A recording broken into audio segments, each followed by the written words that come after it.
the White Star Line. Meet our newest ship, the Titanic, the ship of dreams, filled with all the amenities you could ever wish for.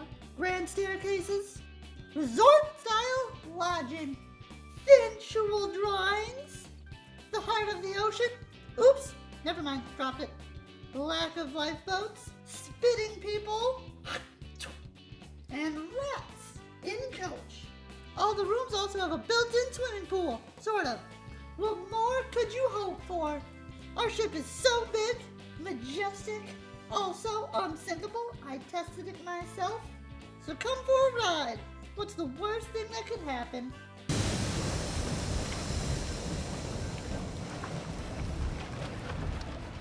Why did you do a commercial for a ship that sunk over a century ago? What do you mean? We're relaunching it, building it from the ground up. It's only gonna cost us like $400. How is it only gonna cost you $400? I found a life-size replica. Corny, that's a Lego set. That's not gonna float. You have no vision. I'm glad you're getting work outside of the YouTube channel. Did White Star Line at least pay you a lot for that commercial? Yeah, they offered me a ride on the Ocean Gate submarine to go see the ship in person. I'm so glad that you didn't go. I was gonna go, but I was late. Still waiting to hear back from the captain for the reschedule of the trip. Yeah, I think you're gonna be waiting a while for that call. Really? Why? Maybe you should just Google it. Anyway, welcome to the movie tour. Today, Corny's going to review Titanic. The boat or the movie? Because that boat is thick with so many seas. No, you're reviewing the movie. Oh, I have so many thoughts about the movie. Really? Like what? Well, there I was, nestled snugly in my theater seat. I was about to witness the mother of all disaster movies.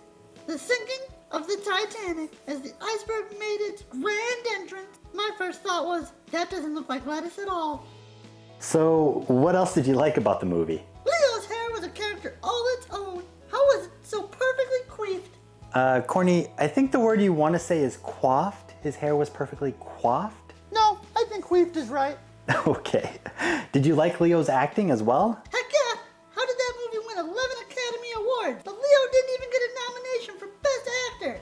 Even Kate Winslet got nominated for Best Actress, but she ended up losing out to Helen Hunt for her role in As Good as It Gets. What is as good as it gets? I don't know. Some movie with Helen Hunt, I guess? Kate Winslet was the real winner in my heart. I started collecting French art because of her. Really? What kind of French art? Don't pretend like you don't know. I've seen you peeking at my canvases. Let's change the subject, shall we? How did you, warm in here. How did you feel about James Cameron? He pissed off Neil deGrasse Tyson because he used the wrong sky. Amateur hour here. Wait, really? I wrote you a letter about the sky, and then you didn't get it right, and why? How could you do that? And he answered. He said, well, last I checked, Titanic worldwide has grossed $1.3 billion. Imagine how much more it would have grossed had I gotten the sky correct. I was like, oh! Yeah, but he actually fixed it when they re-released the film with the correct layout. That's interesting. So, what do you think of the rest of James Cameron's work? James Cameron knows how to make an amazing movie. Aliens, Avatar, Terminator, Titanic. Heck, I even like that show Dark Angel that starred Jessica Alba. Hubba hubba. Yeah, I mean, I so agree. Watch Dark Angel. It's fantastic. Honestly, when you watch a James Cameron project, you know you're in for something truly special, huh? Titanic is no exception. I'd argue it's his best work to date. The visual effects, the story, the realism are amazing. The guy did so much research when he was making this movie, except for the sky. Yeah, except the sky. You know, in the movie, the parts that were actually set in 1912, minus present day parts and the credits, run for the exact time that it took the Titanic to sink, 2 hours and 40 minutes. And get this, the iceberg collision scene that supposedly lasted 37 seconds in real life, it matches up perfectly with the movie. It's pretty neat. Those little details make this movie so freaking cool.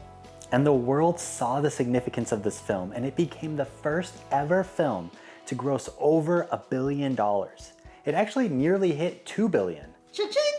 So, Corny, what's your favorite scene in the movie? And don't say the drawing scene. How dare you! I am a popcorn bucket of fine taste. My favorite scene is when they're clearly making popcorn in the backseat of that car. Why else would it be so steamy? Yeah, I don't think you understood that scene at all. I'll explain it to you when you're older. Well, fine, hotshot. What's your favorite scene in the movie? Honestly, I love the party scene when they're all like in coach, dancing, having a good time. Kate Winslet was on her tippy toes at one point.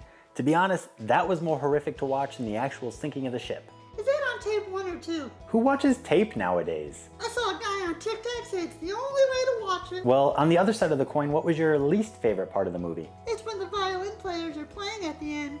I hate that they chose not to perform I'm on a Boat by Lonely Island. Instead, they played whatever they played. I'm on a boat. That song wasn't even made yet. How would they have played that? They could have written it. They seem like very talented guys. I wonder what happened to them. They died. What? I need a minute to process this. Hurry, tell them your least favorite part while I cry off camera. Honestly, Jack dying gets me every time, even though he's not even a real person. What do you mean, not real? Like Pinocchio? He could be a real boy someday. Nope, he was made up just for the film. So, Corny, what do you rate Titanic? This movie gets a kernel of perfection. Titanic isn't just a movie, it's the coolest thing ever. Everything in it, from the huge ship to how the characters feel, is done perfectly.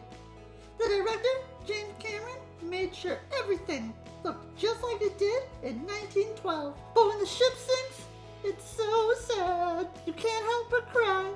And the music, it's so good. You'll remember it forever. It hits all the feels. There you have it. Corny loved Titanic. What did you guys think of the movie? Did it hit the mark for you? And if you enjoyed this video, please check out our other video where Corny reviews The Dark Knight. And come back next week. We're going to review Winnie the Pooh, Blood and Honey, a movie you need to show every child. No, Corny, we are not doing that movie. And no, a parent should not do that. Why not? Winnie the Pooh, Piglet, and Tigger have an amazing, wonderful adventure. Oh my gosh. We'll see you guys next time. Keep up.